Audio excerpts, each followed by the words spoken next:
Israel is negotiating the supply of weapons and complexes, Iron Dome, to Ukraine. Israel is ready to provide its weapons to Ukraine. Negotiations are underway. The command of the IDF, Israel Defense Forces, is negotiating the supply of its weapons to Ukraine.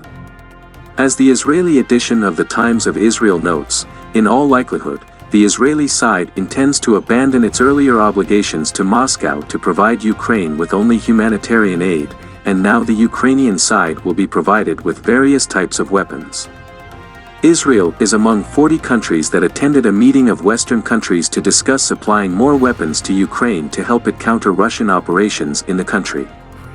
Israel's presence at Tuesday's US-sponsored meeting at Ramstein Air Base in Germany reflects an ongoing shift as Jerusalem appears to be abandoning its policy of only providing humanitarian aid to the stricken country just to keep ties with Moscow.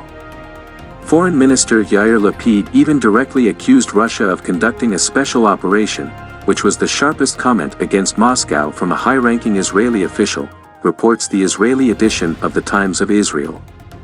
Remarkable is the fact that we can talk about small arms, anti-tank missile systems and, according to a number of sources, the Iron Dome air and missile defense systems, Iron Dome.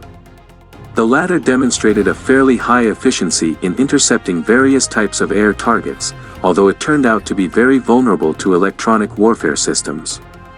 Experts note that Israel is unlikely to provide Ukraine with a large batch of weapons. However, nevertheless, this already means that the Israeli side is ready to confront Russia.